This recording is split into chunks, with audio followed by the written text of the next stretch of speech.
Hello, everyone, and welcome back to another episode of Marv's Room. Yours truly got the great special guest, the one and only, the godmother, the godmother, not Florence Scovel Shin, but the other godmother. Agnes Vivarelli is in the building. Agnes, what is going on? Hello, Marvin. Good to see you. And we have got a bit of Neville to be shared and digested by your viewers today. We thought we would talk about At Your Command and see how they can apply it to get relief with whatever's going on in their lives right now. So, are you ready?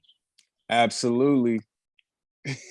At Your Command by Neville. So the first thing we're going to jump into is to dissolve a problem that now seems so real to you. All that you do is remove your attention from it. In spite of its seeming reality, turn from it in consciousness, become indifferent, and begin to feel yourself to be that which would be the solution of the problem. So, how do you do that? And how do you do that with particular topics, money, meaningful work, relationships? I just think that the 3D is so important. And I think there's I don't know where the passage is in this book, but I think there's a great passage in the book where Neville talks about you cannot serve two masters. Yes. You know what I mean? And I think this is a huge piece of where people, I always like to use the analogy, they have one foot in, one foot out. And it's like they're trying so hard to serve two masters instead of serving that one. So they're living with the old man instead of trying to be the new man, which is causing, hindrance to their, manifestation, whatever it is they're trying to get in their life. You know what I mean? So I guess that's what I want to say about that. It is this book where it's serving the two masters, because I saw it as I was flicking through. And I think that this whole paragraph about you've got to pull your attention away from the problem and put it onto the solution and turn away from it in consciousness, which means up here, as in what you're conscious of, what you're focusing on, right, what you are thinking of. So you've got to, one, identify what the solution is and then turn towards that. And it's as you do that, your feelings will change from anxiety, fear, worry, anger, like just that, why is this taking so long, and it starts to get easier to manifest what you want because you're going in that direction more as you train yourself more to do that. Because our natural thing is to go to the problem, talk about the problem, focus on the problem, overeat about the problem, smoke about the problem, take drugs about the problem. And whatever you're doing, it's because you're not handling how you're feeling, and that's why you're doing those things. So the more you train yourself to go over here into the solution, you become more calm emotionally. And that is serving the new master. I tell people all the time, you can't use the same thinking that you had to create the problem to solve the problem. It's two different types of thinking. And as you just, eloquently put, you have to put your thinking and attention on the solutions, serve that master, and not serve the old master of, the old, whatever you want to call it, the old man, as Neville says. Yeah, that's right. That's right. So he also says in this same little section, take your attention from being imprisoned and begin to feel yourself to be free. Feel it to the point where it's natural, which means you got to do it repeatedly until it becomes so. The very second you do, the prison bars will dissolve. Apply this same principle to any problem. So imprisonment to freedom. And it's to feel yourself to be free. So it's doing whatever you can to go and be free. And I find one of the easiest ways to feel free is to go walk on the beach or go walk out in nature where there's not many people, and to just breathe in and out and say, I am free, I am free. So Yeah. simple things. Yeah, no, I agree. But also too, to add to that, I think being free is to be free of your programming, right? Because if you're one of those people, especially nowadays, society teaches people nowadays to be victims, right? It, like, if you go turn on the TV, if you watch certain things, it's like the media and stuff, they prey on, you know, oh, you said this about, you know, that you shouldn't say that, or you say this, and they, you know, it's constantly being bombarded on you, and they make you just feel like, oh, you're the victim with every little thing. But I think, like Neville says, you have to free your mind of that mental prison of thinking and believing that you are a victim of whatever it is that you went through. And I tell people all the time, you may have been a prisoner and a victim, rightfully so. It may in the beginning, the original sin very well was probably not your fault. But if you continue to go month after month, year after year, you know, in that victim mindset, like Neville says, you are in prison. And you have to free yourself with, like how you just said, you know, going for walks, you know, you said it in a bunch of your other videos, you know, being happy, you know, finding out what fills your cup, doing that sort of stuff. But also too, I think you have to look at your own personal life and say, what am I attracting? What kind of conversations am I having with my friends, with my family members? And what kind of music am I listening to? Because people don't realize you stay in prison, as Neville's talking about, you stay in prison by all of these things, you know? So you have to kind of do I don't know, a mental cutoff of a lot of these things, whether it's people, whether it's music, whether it's television, whatever the case may be. So yeah. I agree. Because you got to look at, okay, when I'm asleep, but when I'm awake, what am I doing in that 16 or so hours?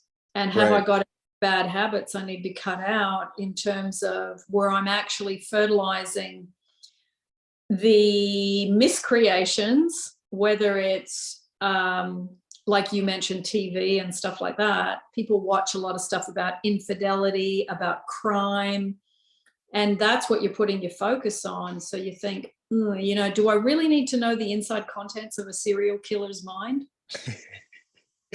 Right. No. So, you know, it's like, the reason those movies get made is because people watch them. So exactly, it's like, you got to think, well, do I want to be one of the people that watches that and puts those things in my head? So I know for me, it does not do me any good. And I do have nightmares. And then my partner says, he says to me, you were fighting with the sleep all night. You were fighting with the sleep. And I go, okay, shouldn't have watched that. For sure. Okay, next little paragraph in this wonderful book at your command. It is impossible for the poor man to find wealth in this world, no matter how he is surrounded with it, until he first claims himself to be wealthy. For signs follow, they do not proceed. To constantly kick and complain against the limitations of poverty while remaining poor in consciousness is to play the fool's game. Changes cannot take place from that level of consciousness for life. In constantly out picturing all levels. So what have you got going on in your consciousness in terms of, this time we're talking about money and wealth? What have you got going on the outside, in your bank account, in your wallet, in the money that comes to you, in how you feel when you pay your bills? Are you grateful? Are you fearful? What opportunities are coming to you from known or unknown sources? So you got to look at, is my bank account, my wallet, my spending, how does the feeling of whatever it is, negative or positive, what is the feeling that I have when I interact with my money, with my bank account, with my wallet, with my key card, with my checks, whatever it is that you use in your country, what's the main feeling? So if you do not have wealth, yes, you can claim yourself to be wealthy, but you have to rise up in consciousness, not just through your words, but through how you walk around and move around and the conversations you have with people about that subject. Beautiful. Beautiful. I think he used a really great word, the word of claiming. When you say claim, you know, what you think about, what does that word really mean to people? Claiming. And I think that could be a missing bridge or a gap between, for a lot of people, is when they don't necessarily claim whatever it is that, you know, they're saying, or whatever is, they'll say one thing, but there's no claiming behind it, you know? So it's kind of like takes the, I guess that could be another word for like feeling. So it kind of like takes the feeling away from it when you say, you know, empty words, but you're not really claiming or feeling or whatever it is, you know, that you're saying, that you're going about it. And so I really like that word. That word stuck out to me when you read that passage, you know, claim. Are you just aimlessly saying stuff without really, you know, claiming necessary feeling behind it?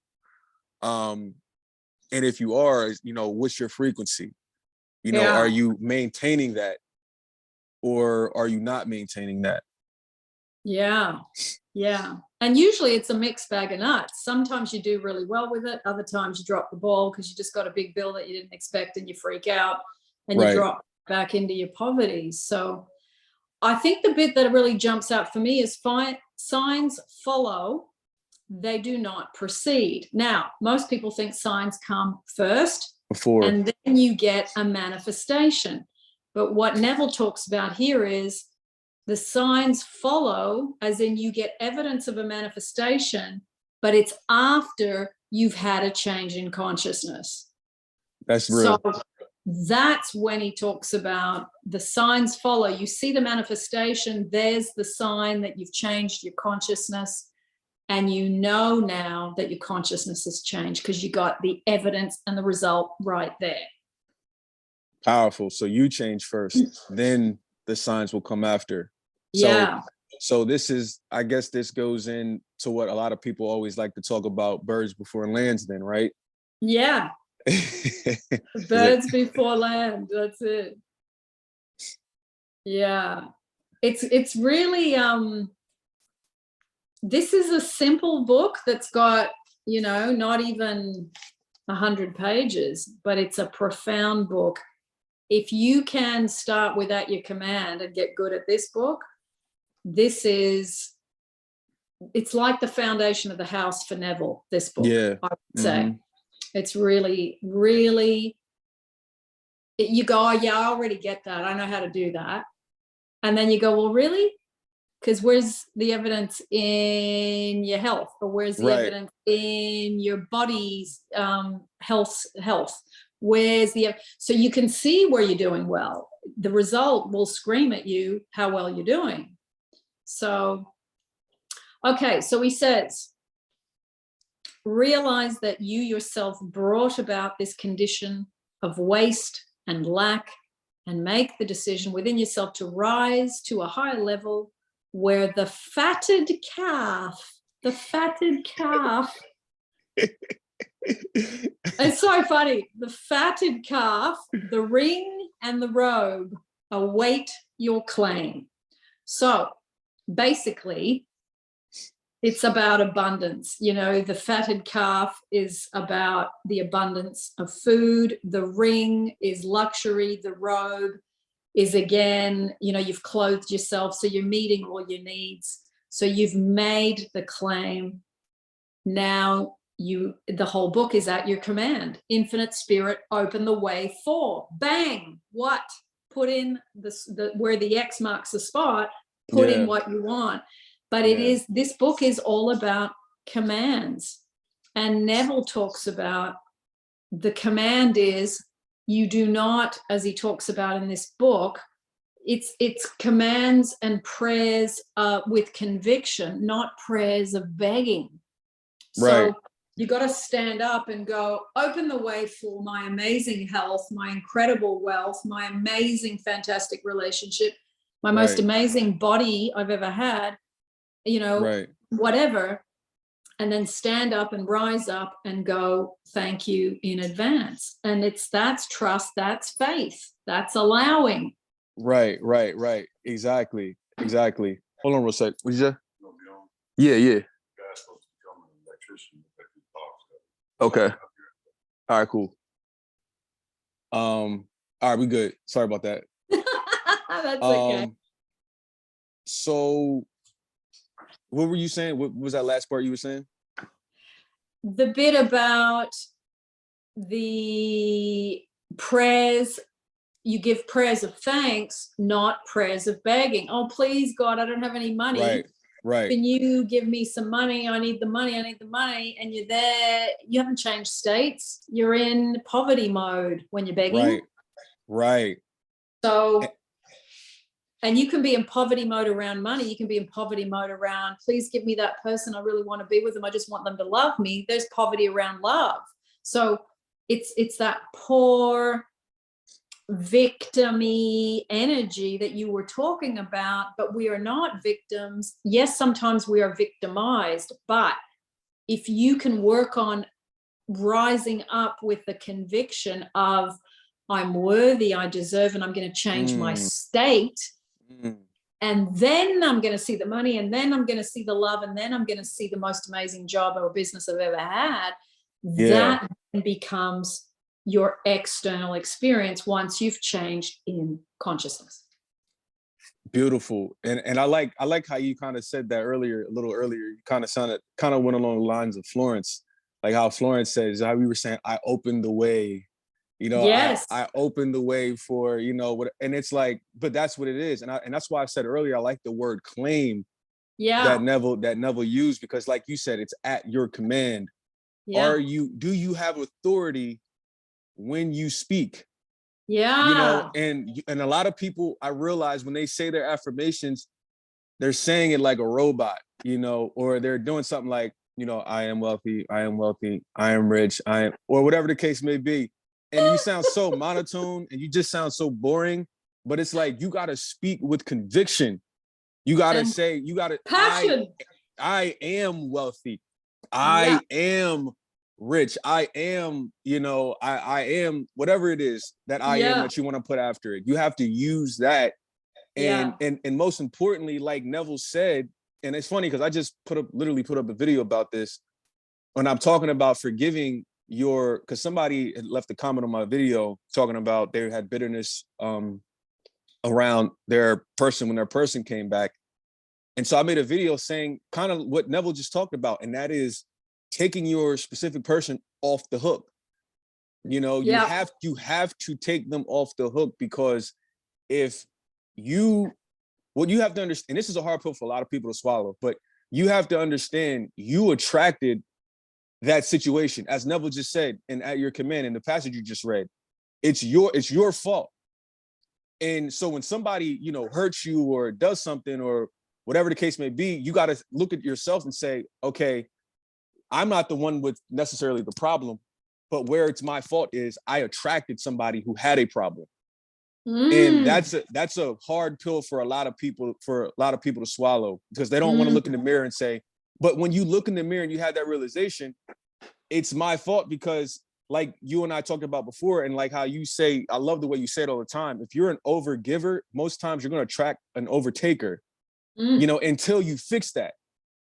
And so like Neville just said, take responsibility that you are in the situation that you're in, and then rise above consciousness, change that, become authoritative, become a dictator, basically, with the words that come out of your mouth, and speak life with conviction, so that you can have that feeling and believe the affirmations that you say. Yeah, it's true. It's having just some oomph in your words, Yeah, some passion in your words, some get up and go in your words. And exactly. I mean, sometimes you don't feel that, but it's Right. like you kind of got to pull your shoulders back, stand up straight, and go, I'm going to pretend I've got it right now, even though I don't. I'm going to do what I can to emulate that that's how I am. And then eventually it starts to surge through your body. And Neville had a So, problem with that because Neville, Abdullah kept telling Neville, like, yo, why? He was like most people, like, why are you reacting to the 3D? Like, yeah, yo, you are in Barbados. You're in yeah, Barbados. I'm not answering your questions about Barbados no more because you're in yeah, Barbados. I'm going to shut the door in your face. Leave me the hell yeah. alone. That's right. He said that was such a great story where he said he went to talk to him about it one more time and he just slammed the door and walked off. And you know what's funny? I thought to myself, yo, Abdullah sounds like me and Agnes. Yeah, that's true. It's like, no more. You said it too many times. Okay, you ready for the next one? Yes, ma'am. Okay. Oh, I've written yippee next to this one, so it must be good. Okay. I am wealthy. I am free. When these feelings are fixed within yourself, your formless being will take upon itself the forms of things felt. Okay? So the formless is still you doing your affirmation, getting into that state you just talked about, where you start getting the power in yourself, the passion in you, saying it with conviction. That then starts to create the forms of the things felt. So what you're feeling starts to shape. It's like the particles come together and start to assemble themselves to create whatever it is that you are affirming with conviction in the state of what you want, the state of wealth, the state of love, the state of health. It's if you keep affirming it with conviction, the conviction is the fertilizer that sprouts the seeds. I like that. In the lovely garden of Yeah. manifestation. Yeah. So you got to get the weed kill. The weed kill for your brain. The weed kill for your subconscious. The weed kill is, oh, can I actually manifest this? Or, oh, it happens for other people. I don't think it'll happen for me. That's what you need the weed kill for. How long is this going to take? How long is this going to take? Why is this taking so long? I did a bunch of affirmations and it's still not working. That's right. That's right. So he also says, remain buried in the stillness of these convictions. Then, as a thief in the night, and when you least expect it, these qualities will be resurrected in your world as living realities, which is the result. You get your person, you get your amazing job, you get the $1 million, you get the six-pack, whatever it is, you know, whatever it is. Six-pack. I don't know why I thought of that one. Yippee. So yeah, this, and he says, I love this because he's got these quirky little sentences. This is the art of successful fishing for the manifestations of life. Nice. Yeah. There you go. There you go. No, that's and I love how he says in The Thief of a Knife, because that in the night, that's literally how it happens. Like I remember when I had those years ago when I was manifesting, contact from an SP. Yeah. And it happened literally like that, like a thief in the night. It was nighttime and it was like probably close to midnight. And then a text came through and I was like, oh shit. Yeah. And then like he said, and it's like basically in the twinkling of an eye, it went from not being real to being real in a matter of seconds. Yeah. So that's a perfect way to describe it. Like it's literally like a thief in the night out of nowhere. Yeah, it's true. And it's like at that time you've totally let it go and you're not thinking about it. You might think about it in the morning or while you're moving around your day, but it's like at night you're watching something or you're you know, eating your dinner, you're distracted with the end of the day stuff. So it's like all the resistance is gone, and it's like open sesame. It can start to just come in with no handbraking from all your doubt, your fears, your anxieties, your worry, your depression, your how's it going to happen, when's it going to happen. So yeah, it's exciting. It's exciting. Let's do one more. Sounds good. One more. Now, Neville says, this I think is really important. Go tell no man. That is, do not discuss your ambitions or your desires with another, for the other will only echo your present fears. Secrecy. Secrecy, secrecy is the first law to be observed in realizing your desire. So whoever's watching this with you and I right now, who have you told recently about what you're trying to hatch, and how did they put manure on your desire? So that now you've been pulled away from from your desire, from what they've said, and then feeling the need to justify or explain to them. So you're wasting your energy on all that peripheral when you could just not speak and go in and do a half an hour meditation, living in the end of what you want, instead of having that half an hour discussion with someone that doesn't believe in what you believe.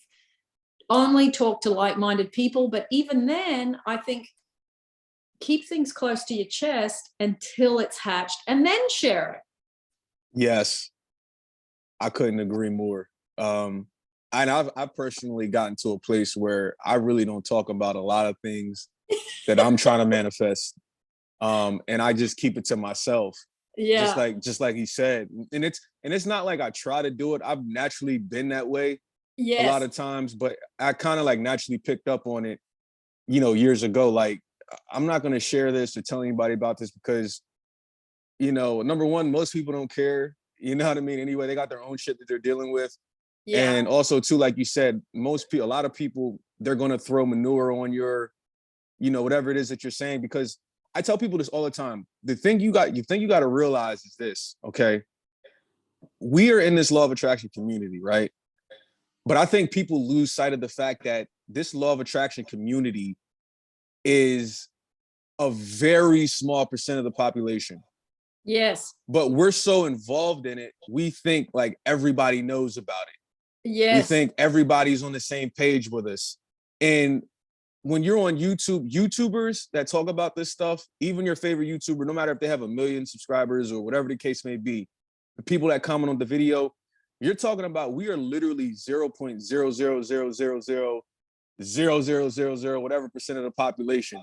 You know what I'm saying? That talk about this stuff. I'm not talking about like from a Bible perspective. I'm talking about just strictly like law of attraction, law of assumption.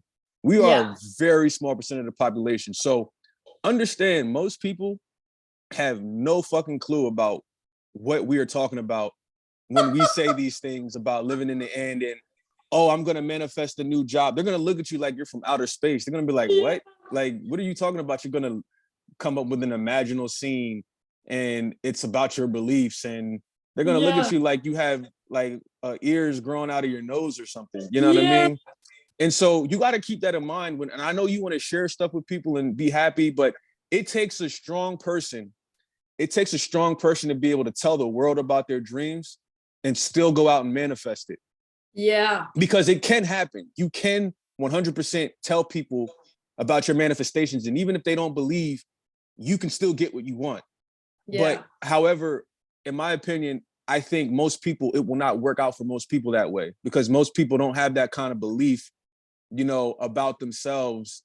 Yeah. So when they tell other people stuff and other people pour their manure on it, I like how you said that. As you say that, when other people are most likely going to pour their manure on your dreams and aspirations, and they're going to pour their insecurities on you about situations. So for most people, I think it's best to, like Neville says, and like Agnes has talked about so many times, is to just keep it to yourself. Like literally, don't share anything until after it's hatched. Because like I said, most people don't really know and understand about this kind of work, and it's just not going to be fruitful, in my opinion. Yeah. It's like you dilute your focus, your concentration, which therefore dilutes the end result, because, like you say, people can't help but put their experience onto it. And if they've had a positive experience, that's great. But usually someone's sharing, oh, yeah, well, when I did that, it didn't work out. Do you think you should waste your time? And they can't help but look out the glasses of their experience and project that onto you.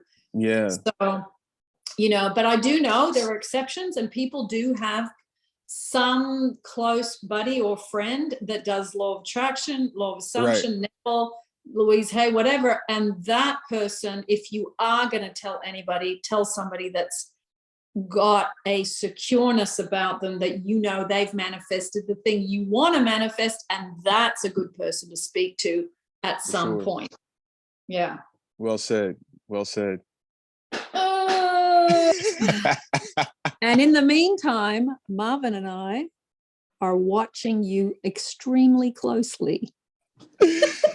Yes, we are extremely close.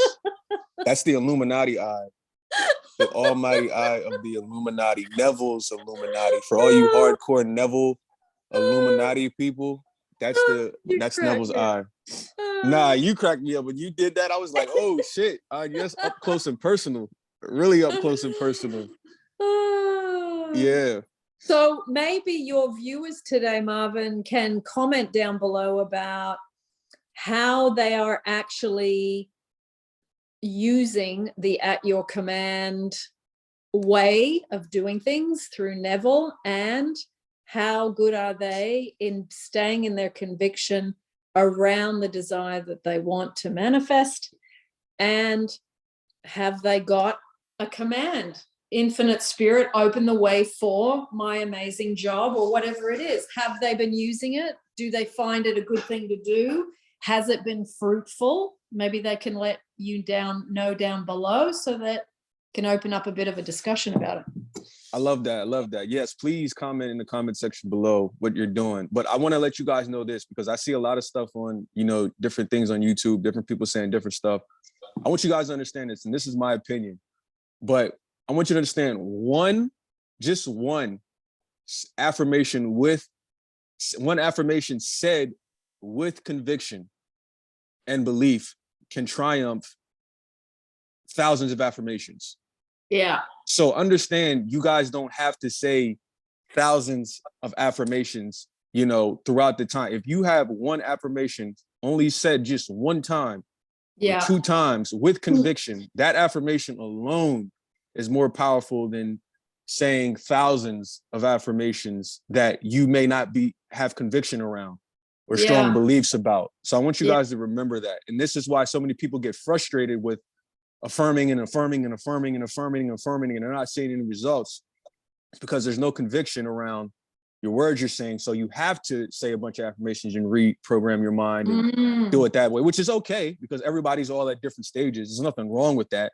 But I want you to understand, when you do have that conviction, that belief, if you do it just one time, it could triumph. It can literally triumph and put you leaps and bounds ahead of all the times you said a bunch of affirmations that you didn't feel. So just remember that. Yeah. And I think a great example of that before we go is Kamal Ravikant's affirmation, I love myself.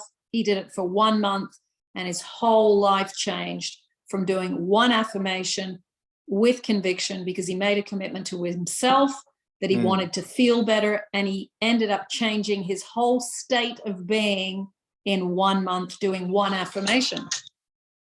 Powerful. Yeah. Well, it's a wrap, baby. It's a wrap.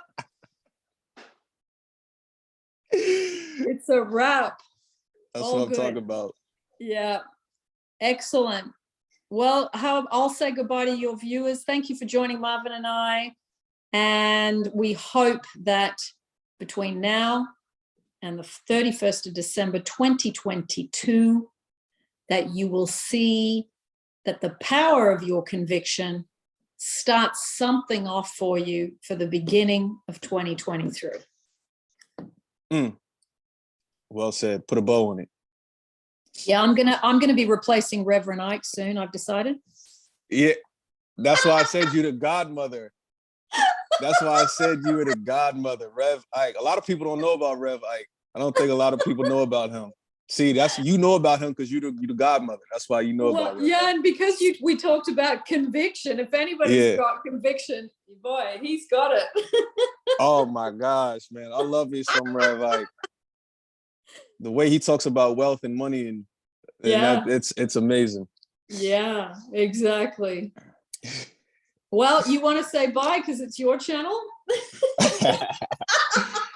All right, everybody. It's been yours truly once again, back in the building, as always, with the godmother of this shit once again, aka Florence Scovel Vivarelli, you know, aka Rev Ike, the white woman version. You know what I mean? God, I'll see you guys. We have to do one of these in person one day. Honestly, I think that would be purely for our own amusement. But yes. Yeah. Nah, for sure. London is on the bucket list for sure. We will make that happen. So yeah, we're gonna get there. But no, listen, guys. Thank you guys as always for tuning in and rocking with us. You know where to find me. You know where to find Yes, because I'm always gonna link your stuff. We will see you guys in the next YouTube. Signing off. Cheers from London, everyone.